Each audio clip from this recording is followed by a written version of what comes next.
Now for something completely different. It's a Rick world. Forget everything you've been told by others before. Get ready for the real deal, the full story. Real talk about money, markets, life. Now, it's The Real Investment Show with Lance Roberts, presented by RIA Advisors.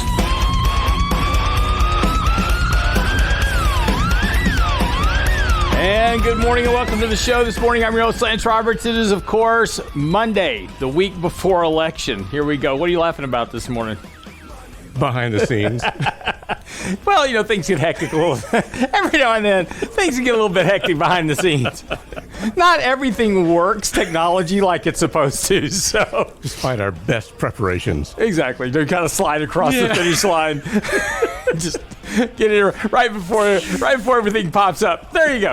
Anyway, what you don't know doesn't hurt you. Anyway, it's all good. Welcome to the show. Yep, 1 week away from election day, and of course, I think pretty much most people have gotten to the point of like, please, let's just get this over with now as we get going. But there's a few things that we want to get into this morning to talk about in particular, because as we do get closer and closer to the election, things are becoming a little bit more clear in terms of, you know, what's happening with the voting, the polls, those type of things. Those are all starting to tighten up. This morning, markets are opening down a good bit weaker this morning. Now, as we talked about in this past weekend's newsletter, the market's been holding above support, right above the 20 and the 50-day moving average. That's good news, and that provides some really good support for the market short term. This morning, markets are a lot weaker. Why are they weaker? Well, it depends on what headlines you're looking at. Well, if you look at some headlines, they say, well, markets are weaker this morning because of the coronavirus cases. Yeah, we've had a big spike in coronavirus cases. Those cases are picking up across the country, not just across the country, it's picking up around the world as well. And this isn't surprising. This is not surprising. We're having an increase in the number of cases as we move into the winter months. We've all expected this, and while a lot of the media wants to blame the president for, you know, the spike in coronavirus cases, the reality is that Mike Pence said it correctly over the weekend, right? Now, the media has taken what Mike Pence said, Vice President Mike Pence, you know, way out of context, but you cannot control a virus, period. You can't control it. Now, what you can do is you can take actions to basically try to deter you getting the virus, right? So wear a mask, social distance. But until we get a therapeutic or a vaccine of some sort in place, you know, that is the only thing that you're going to be able to do really to combat the virus at that point. The virus is going to live its life, and it's going to do what it's going to do because it's a virus. That's what viruses do. And you don't control a virus. You can't, just like you can't control inflation. Inflation's going to happen. But you can't control a virus. So again, as we move into the winter months, this is not surprising. We're seeing a pickup in cases as temperatures get cooler. This is a prime environment for viruses to thrive. This is why, guess what? We're also in the middle of flu season, right? And so one of the things that we talked about earlier this year is how many of these virus cases are being offset by the flu as well. So, you know, we're about to move into the cold and flu season, the influenza season. We've got influenza A and B. That's all about to start to come back. We've got a lot of sick people running around. This is really what this is about. But the markets are this morning are really not reflecting. Now, and again, there may be a little bit to this, but the real issue here is what we're seeing pick up is for the markets, and particularly the weakness in the markets, is not the pickup in cases, right? This really isn't about COVID-19. This is also as much about lack of stimulus, right? This is what we've been talking about in our newsletter this weekend. Stimulus, no stimulus. Over the last couple of weeks, this market has been bouncing on a daily basis on headlines of nothing more than stimulus, no stimulus. And if you take a look at a chart, an intraday chart, markets are opening up high on expectations of stimulus. By the end of the day, we're not getting any. Market sells off. And this has been the case. Again, over the weekend, no progress on stimulus. President Trump tweeting out, well, Nancy Pelosi isn't going to budge at this point. And she's not. She's holding her ground very firmly. Well, why is Nancy Pelosi holding her ground so firmly on stimulus because she really doesn't want to get one done, and really the Republicans don't either. Nobody wants to help the other side this close to an election. We talked about this a month and a half ago, that stimulus was very unlikely to occur prior when we were a month and a half ago. We were too close to the election to pass a stimulus bill. If you pass a stimulus bill, that's a feather in the cap for President Trump. Hey, I got stimulus done for you. Aren't you happy for me? Vote for me if you want me to keep you doing this. The Democrats, in other words, the Republicans didn't want to pass it because they didn't want the Democrats running around saying, hey, we're the democratically controlled House. We got you stimulus. Vote for Joe Biden. Nobody wanted to do stimulus this close to the election because it would help one party or the other. So they didn't want to do it. And so they've come up with all these excuses not to look like they don't want to do it, but they've been telling you all these reasons why they can't get it done, right? And again, nobody's budging at this point. Nobody wants to do it, especially a week before an election. So we're not going to get a stimulus deal. Markets are weighing on that this morning. And then one other thing is important is that polls are now tightening up between President Trump and Joe Biden. As polls tighten up, as we're watching that tighten up, the reflation trade is starting to sell off here a bit. So keep a watch, particularly on basic materials, industrials, those type of things, because if President Trump gets elected, the theory is that we won't have the reflation trade of all this 7 trillion, 10 trillion, 20 trillion, 100 trillion, whatever it was going to be, that Joe Biden wanted to spend on green energy and putting the oil industry out of business. That's not going to happen. So that's beginning to weigh on those sectors in particular. So really, this is a stimulus story more than it is a virus story. But again, headlines are headlines, and it is what it is. But really pay attention to, because this has been about money flow. And we've been talking about here over the last couple of weeks, in particular, that money flow has been actually coming out of the market. And this has been kind of weighing on prices here over the last couple of weeks. And this is really telling you a lot about what the market expects and has been expecting. The market's been telling you that, hey, we're probably not going to get stimulus. And again, as this money flow has been coming out, we're starting to test these important areas of support. Now, as we talked about over the last week or so, in particular, a break of this support at the 20-day moving average, in particularly the 50, is going to set up for a retest of these lows back here in September, and potentially the 200-day moving average. Now, that's about a 7.5% decline, roughly, to the 200-day moving average. And that would be consistent. As we talked about in this past weekend, we did a policy over politics webinar, which is when's that due for release? Is it on the website now? This week it'll be up. So it'll be up this week, but we went through an entire hour of discussing policy over politics, what it means, and why that the debt's a real problem here. But more importantly, what we discussed is that a contested election, which with all the mail-in ballots right now, the number of states changing kind of counting rules, those type of things, there's a real risk here that we could not know the results of an election for a month or so. That potentially really puts lower levels of the market in focus. And this is why we've been talking about raising some cash over the last week or so. Wrote about that in this weekend's newsletter as well. It's on the website, realinvestmentadvice.com. But raising some cash, being a little bit more conservative here, because there is a risk if we do not get an actual election result within a couple of days of the election, the markets are going to become more concerned about a contested election, and that puts a lot of things up in the air and pushes us out till December the 12th to 15th, somewhere around mid-December, before we get a ruling from the Supreme Court. And that's going to theoretically hit markets. The last time that happened was between Bush and Gore back in 2000. That was a 7.5% decline by the end of November. So again, that would put us well in context of a retest of the 200-day moving average. Again, sell signals are definitely in place here. That puts more downside pressure on stocks in the near term. And again, we've been working in a fairly defined channel right now within markets overall on kind of this downward trend channel. We hit the top of it on Friday. We're going to probably test the lower end of that over the course of the next day or two if we don't start getting some better results. Now, one more ththing here. This is a big earnings week for the S&P 500. We have about a third of the S&P reporting in the next week or two. It's going to be a deluge of earnings. Facebook, Amazon, Microsoft, Apple, all reporting this week. So this is going to be a very important week for the markets.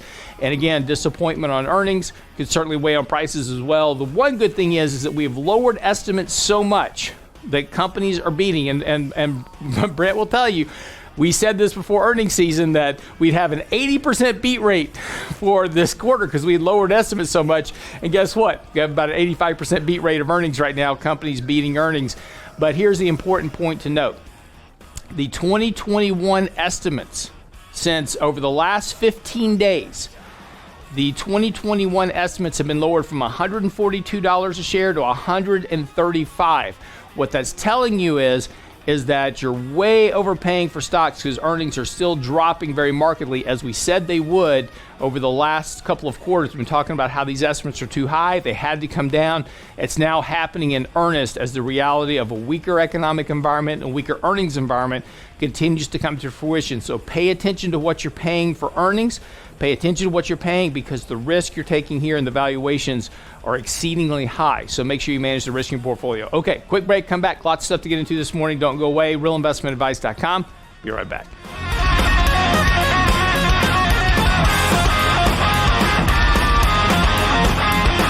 Get daily investment news you can use, delivered at the speed of the internet. Sign up for the Real Investment Report now at realinvestmentadvice.com. With the last ballot tallied, what will America's legacy be? What does the future hold for your retirement, your family, for you beyond the election? Richard Rosso and Danny Ratliff's next Candid Coffee will specifically address your questions about money, retirement, risk management, and how to protect your household against financial vulnerability, regardless of who's in charge. Send your questions and join this post-election go-to webinar at realinvestmentadvice.com. Candid Coffee with Ratliff and Rosso at realinvestmentadvice.com.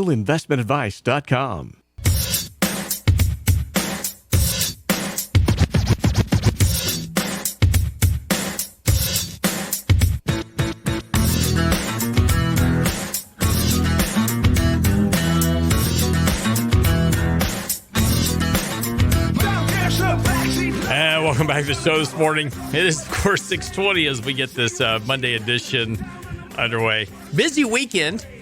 Had a busy weekend. Yeah. It was one of those weekends where it's just nonstop action. You had to work all Saturday weekend. morning. Yeah, worked Saturday morning, and then after did that, as soon as we got the webinar done on Saturday morning, I got the newsletter put out. Yeah. And then packed everything up, went to the football stadium because it was the rivalry game this weekend in Katy. It was Katy High School versus Cinco Ranch. Yeah. Right? So this was the big high school showdown. And it's particularly big in our household because my son plays weak safety for Cinco Ranch. My daughter goes to Katy High School. So it's a big inter-rivalry household. Oh, yeah. Yeah, and it wasn't pretty. It was a blowout, 41-0. Oh, man. Katy over Cinco. Yikes. Yeah, it wasn't good. It pretty much looked like a Houston Texans game. I mean, it was pretty bad. Now that's bad. It was pretty bad. So, a couple of picks. Yeah. It was awful. But anyway, just it's great. Go out there. It's kind of an interesting sensation, right? Because you kind of want both teams. It doesn't really matter who wins. You're happy for one, but you're sad for the other. So it's kind of a really interesting emotional dynamic. But So did you have to broker peace in the house over the weekend afterwards? No, I just set them both down. And I said, "Y'all be nice to each other." I grew up in that same household. Yeah. Right. So Yeah. when I was growing up, my mom graduated from University of Houston. Go Cougars. She had a master's in English from University of Houston. My dad graduated with a biology degree from Rice. Ah. So Yeah. every year, when it was the Rice Cougar game growing up, Yeah. huge rivalry at the house, right? Yeah. So I grew up with that whole dynamic. So I just passed it on to my kids now. I was like, y'all be nice to each other. And my daughter's like, why? But I'm like, be nice. Just be nice. It's good practice for next Wednesday. Yes. We'll see how it Just saying. Okay. Everybody should learn, right? This is how we should treat each other. Be nice. It doesn't matter who wins. Be nice. It's a teaching moment. Yes.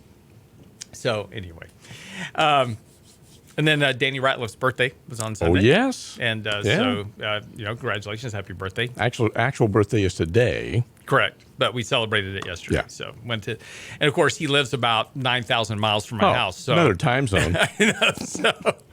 so The toilet's flush in the opposite direction up there. Exactly. He lives in Spring. But Katy just springs the hall. So anyway, lots of stuff going on in the markets today. Again, we're about to head into one of the more busy earnings season one of the more busy weeks of earnings season. I'll spit that out for you. And it's got just a tremendous number of companies announcing this week. As I was saying a second ago, we've got Apple, Amazon, Facebook. These are all going to be kind of the go-to announcements. So again, a couple of things kind of weighing on markets in the short term is, on one hand, you've got companies beating drastically lowered expectations. So the headlines are like, hey, Facebook beat earnings. But you really got to dig down into these earnings announcements to determine whether or not they are actually that good or not. And in a lot of cases, revenues for these companies are not growing all that rapidly. And there's a few that are, right? There's a few that are. And there are several, though, that are just kind of growing. For instance, Apple's not growing revenues all that quickly. Now, revenues are what happens at the top line. Earnings are what happens at the bottom. Those are two different things. If I can use accounting gimmicks and a whole variety of other opportunities to reduce my, bottom line expenses and increase my earnings per share, right? That's what everybody focuses on. But what you really need to focus on is what happens at the top line, right? Are they selling more product, right? Are they increasing the amount of market share they own? These are some of the more important things that we need to pay attention to as investors, but we don't, right? We get swept up into the media, get swept up into the hype about, they beat earnings. Well, great. How much did you lower those earnings for them to beat it? Mm-hmm. As I was saying here a second ago, if you take a look at 2021 estimates, right? So this is the entire year for next year of earnings. Earnings have been, in just 15 days, now earnings have been declining all year long, right? We've been getting lower and lower and lower and lower. But in just the last 15 days, the earnings per share for 2021 have fallen from $142 a share to $135. That's a $7 decline in earnings per share next year in 15 days. And this is really just the realization of a couple of things. One is the realization that the economy is not growing all that quickly. We are going to have a now this week we've got GDP. So this week will be the first estimate of the third quarter gross domestic product. That's expected to rise by over 30%. So we're going to have a 35% increase in GDP. Now, that's going to be one of the largest increases in GDP for a quarter in history. Just amazing.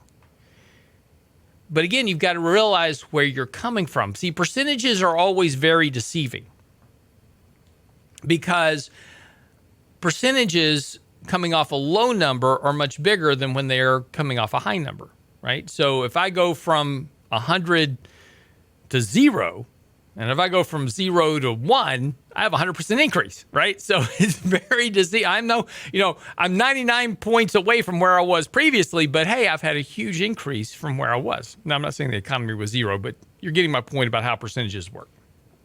Percentages can be very deceiving. And that's what we're going to see in this third quarter. Now, even though we have a 35% increase in GDP in the third quarter, we are still going to be in a recession on an annualized basis because of where we were in the decline from the second quarter, right? We had a 30% decline in the second quarter, but that 30% decline came from a much bigger number. This is why percentages are so deceiving, right? I have $100. Well, better like you have $100, right? And you give away $10, right? So you now have $90 left, and your wealth has declined by 10%. So then somebody gives you 10% on your $90, right? Now you've got $99. Wait a minute. You lost 10 and you got 10 back. Why are you only at $99? Because that's the way percentages work. You own $9 is 10% of 90 versus $10 being 10% of 100, right? So this is the problem with percentages. And when you look at these percentages, they sound great on the surface, but you're still in a recession. In fact, even after this 35% decline, we will still be in one of the deepest recessions in the history going back to the 1940s, right? So again, you've got to be careful with all these percentage numbers that get thrown out by the media and headlines and pay attention to what's happening, because this is what reflects into earnings. Currently, the market is detached from the economy because the economy the markets rather, are being propped up by a lot of artificial stimulus. But historically, throughout history, there is a very high correlation between the stock market and economic growth, and the reason is because the earnings and the revenue for the stock market, the companies that make up the market, those earnings and revenue come from where? From the economy, right? What you spend, what I spend, what we do in the economy is where their revenue comes from. If we're not doing anything in the economy, they're not making any revenue. They cannot remain detached forever. So pay attention to what's happened economically, because eventually that shows up in earnings, and that's why earnings estimates are dropping so rapidly. As the realization is that the economy is in much worse shape than what headlines currently represent. Be right back after the break.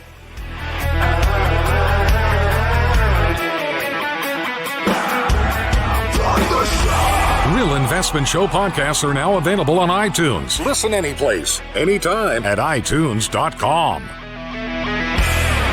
With the last ballot tallied, what will America's legacy be? What does the future hold for your retirement, your family, for you beyond the election? Richard Rosso and Danny Ratliff's next Candid Coffee will specifically address your questions about money, retirement, risk management, and how to protect your household against financial vulnerability, regardless of who's in charge. Send your questions and join this post-election go-to webinar at realinvestmentadvice.com. Candid Coffee with Ratliff and Rosso at realinvestmentadvice.com.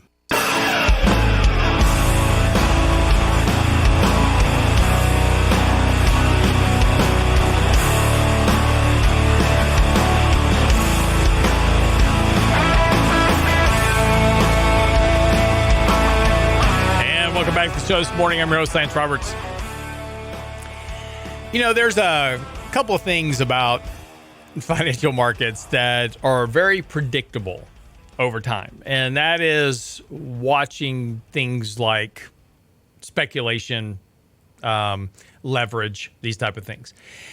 And when you get into phases of the markets to where kind of reality gets detached from fantasy, so to speak. And that's much the case of where we are today. I was just talking about the detachment from the economy, right? Lots of people running around right now with headlines out there. The stock market's not the economy. Yes, it is. Yes, it is. Because the stock market is simply just a reflection of companies that operate within the economy.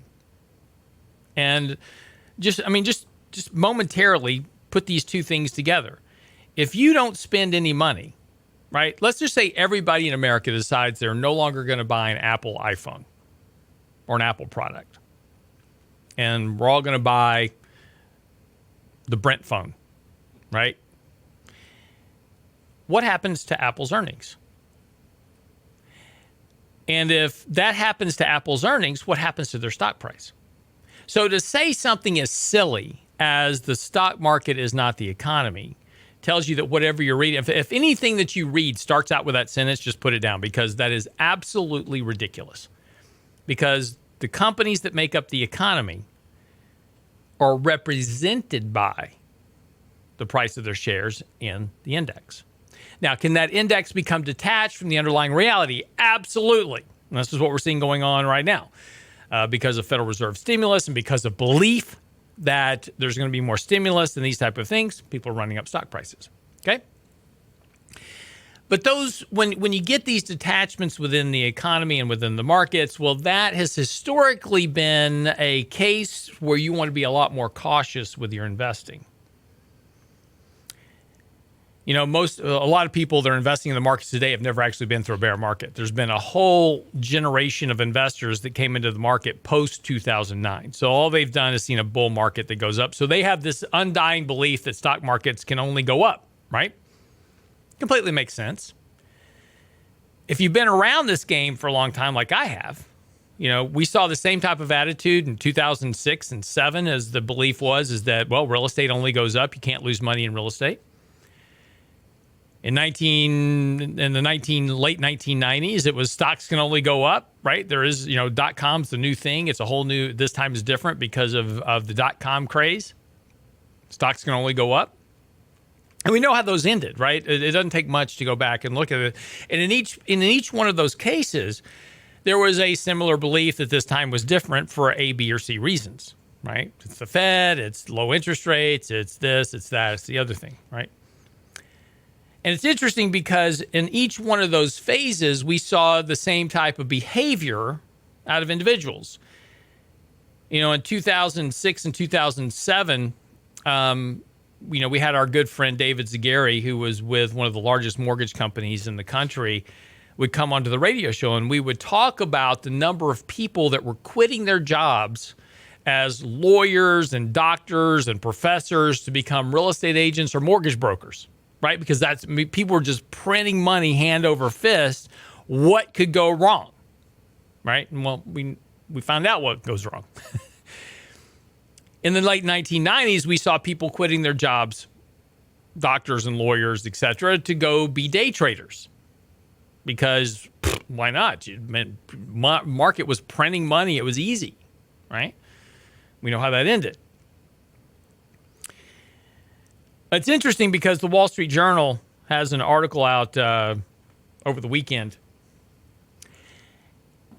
Starts out, in the past few months, my parents have become obsessed with Zoom. So have a lot of people. For better, for worse. For better, for worse. Someday Zoom's going to release all the unedited stuff that happens on Zoom, I am sure. There is reels of that information somewhere. Well, it worked out so well for that guy. CNN guy. Last week. Yeah, exactly. Yeah. They're not interested in Zoom for its software, which facilitates, video calls, but for its stock, whose wild ride has at times made them thousands of dollars in a matter of days. After years of clipping coupons, scouring sales, and stashing their savings and index funds, my mother and father have turned into avid day traders amid the pandemic. Now, this is not just a couple of people, right? This is a large chunk of people. Post the March shutdown, and particularly when we saw the $1,200 checks go out and then the additional $600 a week in unemployment benefits that gave people more money than they were making before, we saw a large number of retail traders, in particular, open accounts at Robinhood and a lot of these online trading apps to start trading stocks.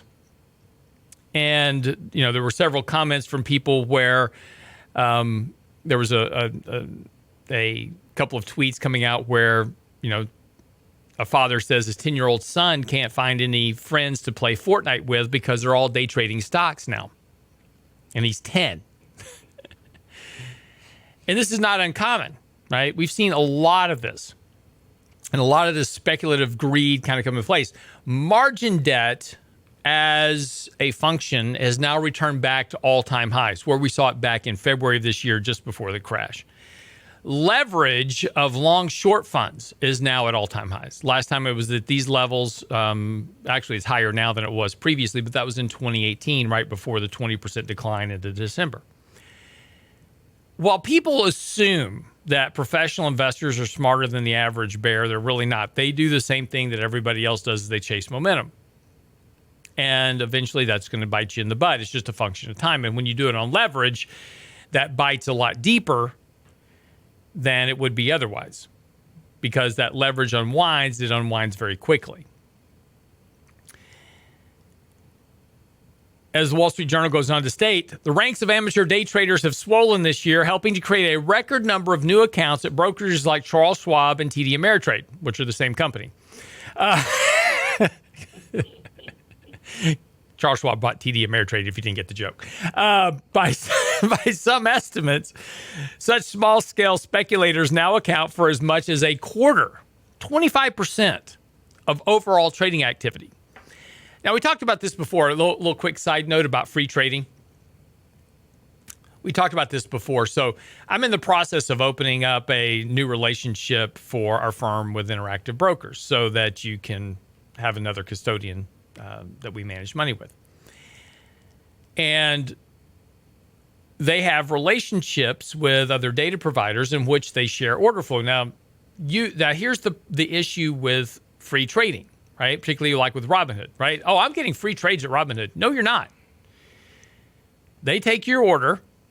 You want to buy 100 shares of ExxonMobil, whatever it is. You want to buy 100 shares of Zoom. They take your order. They sell that data to Citadel. There is a markup embedded in the cost of your execution for order flow. That data gets sold to Citadel, who front runs your trade.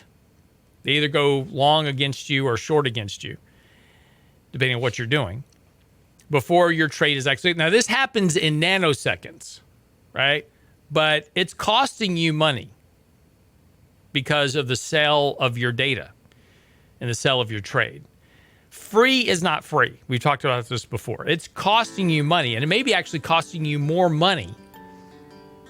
If it was fully disclosed, you may find out you're actually paying more money for free trades than you are if you were just paying a flat commission and getting fair execution.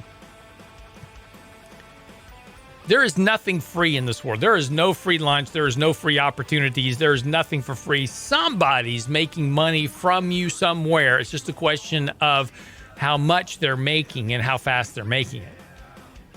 So before you jump on the free bandwagon is great, you might want to explore exactly how much it's costing you to be free. Be right back. Still my guitar gently Got questions for Lance later? Ask now at realinvestmentadvice.com. With the last ballot tallied, what will America's legacy be? What does the future hold for your retirement, your family, for you beyond the election? Richard Rosso and Danny Ratliff's next Candid Coffee will specifically address your questions about money, retirement, risk management, and how to protect your household against financial vulnerability, regardless of who's in charge. Send your questions and join this post-election go-to webinar at realinvestmentadvice.com. Candid Coffee with Ratliff and Rosso at realinvestmentadvice.com.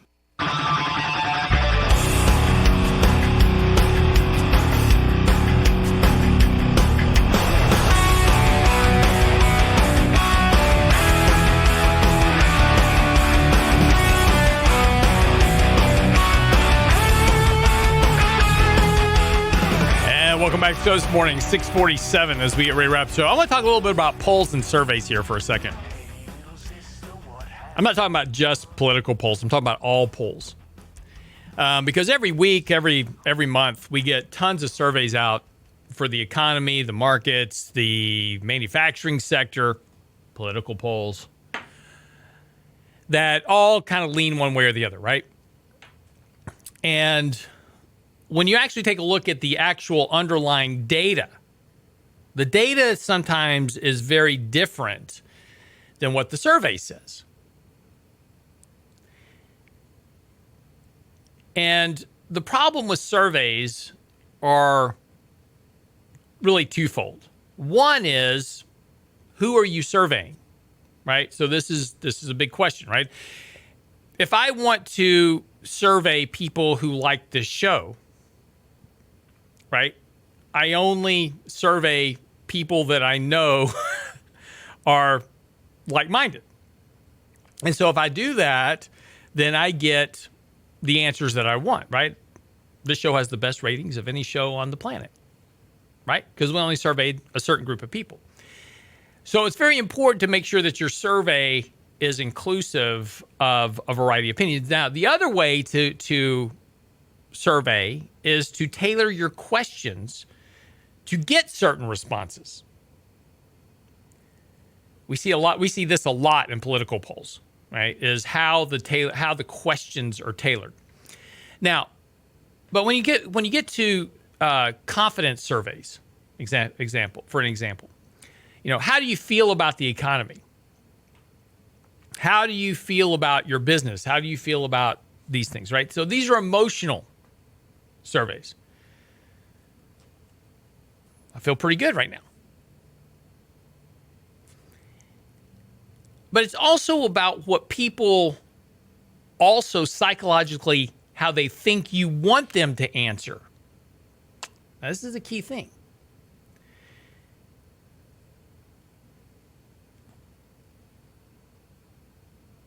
The psychology of individuals is they typically want to be inclusive of a certain outcome. This is just the way people are.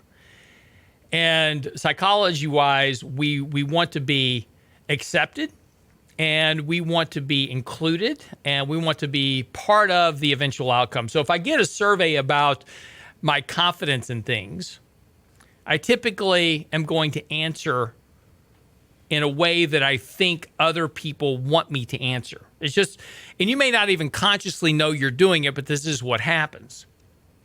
And people typically tend to be more optimistic and hopeful about the future, so they tend to answer that way as well. A good example of this was in the article I was just talking about in the Wall Street Journal, talking about how my parents have become day traders. And the couple that they're discussing, it's interesting, the guy writing the article, he's been writing about the financial markets for 4 whole years.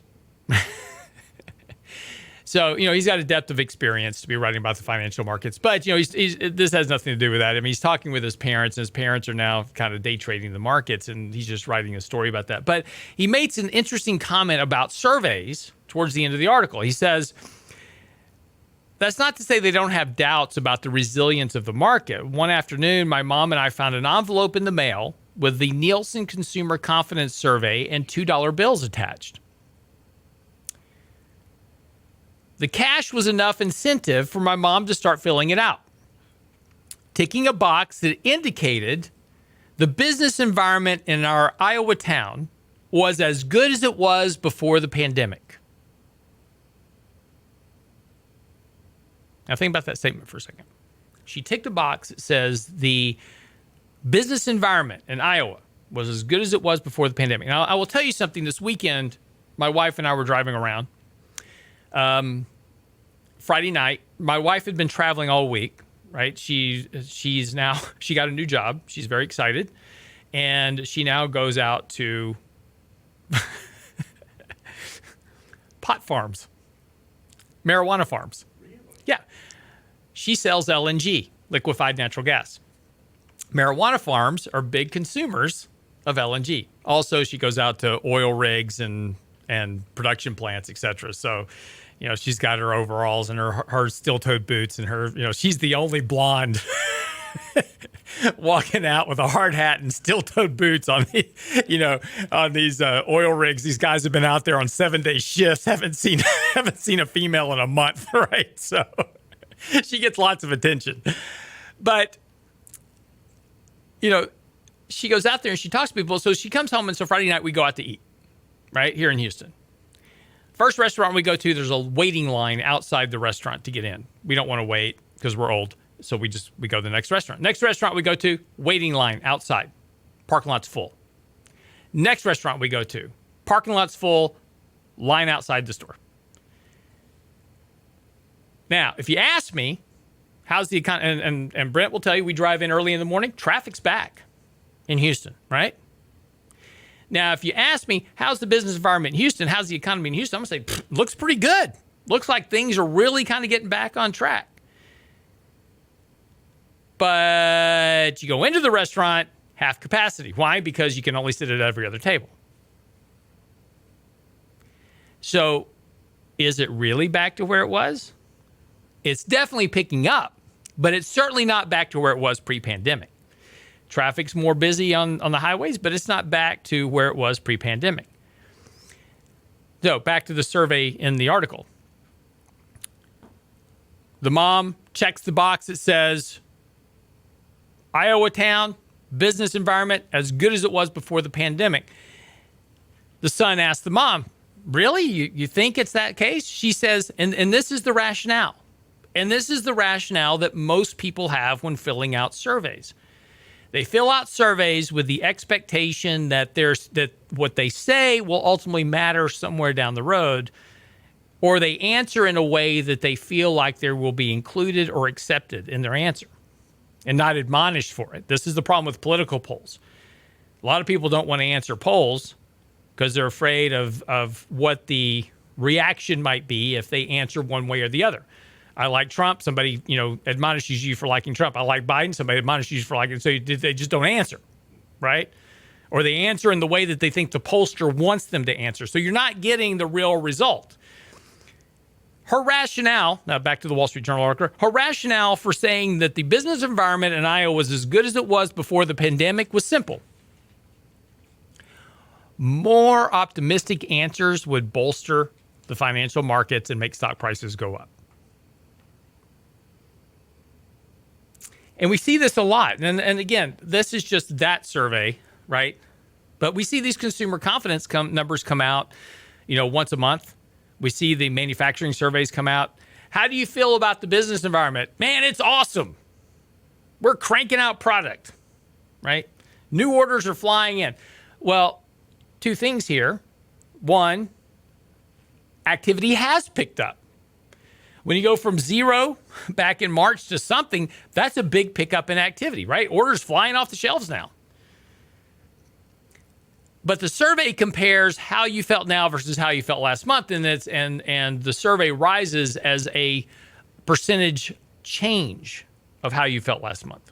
So now all of a sudden these surveys are at all-time highs, but the economy's certainly not. The economy's still in a recession.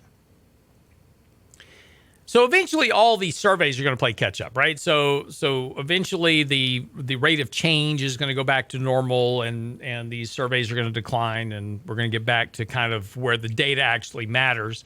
Right now the data is so distorted, it doesn't really provide a true response about what's actually happening within the economy and really within the markets.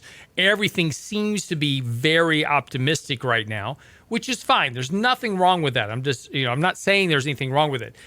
But what you also have to take into account is the distortion in these surveys as it relates back to what's actually happening in the economy. When you take a look at the number of people that are out of jobs, take a look at the employment to population ratio, right? We're still at the lowest level we've been at employment to population wise going back to like the 1950s, and our population's about twice the size as it was back then. Right? So very drastic differences depending on how you look at data and what the data is actually telling you. But what's interesting from all of this is that the amount of speculation in the markets has taken on a very exuberant look at how things are supposed to be playing out, but yet when you take a look at earnings estimates, you take a look at what's actually reported in earnings, there's a disconnect between the exuberance in the market, what's actually happening in the financial markets in terms of the actual underlying fundamentals, and then what's actually happening in the economy.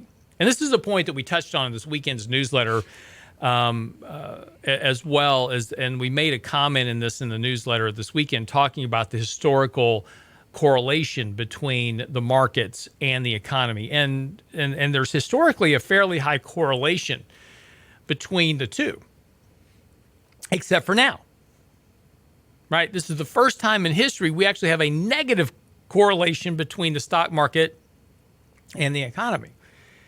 And that obviously can't last. Now, don't take me wrong. Does this mean the market's about to have a major crash and we're all going to be winding up in bunkers and having to live on, own ammo and gold? No, I'm not saying that at all. But what I am saying is that at some point, either the economy has got to catch up with the market, or the market does have to catch down, ultimately with economic growth, which is where earnings and profits actually come from. One of those two things actually has to happen. And that probably won't bode well for investors. which is why it's important to make sure that you're not taking on too much risk in your portfolio, particularly now. I know it seems like this is the time you want to be aggressive. It's fun. Everybody's making money. But this is also the time historically that people wind up losing a whole lot of money. That wraps up the show for the day. Thanks for joining. Hey, get by the website, realinvestmentadvice.com. Get our latest newsletter is out. Our blog post is out right now talking about debt to income ratios. That's on the website now. Another illusion, really, of the market about debt to income. On the website now, realinvestmentadvice.com. Send us your questions, comments, emails. Let us know what we can do for you. And we'll see you tomorrow. Stick around, though. Chris Salcedo is coming right up. It's a rich man's world.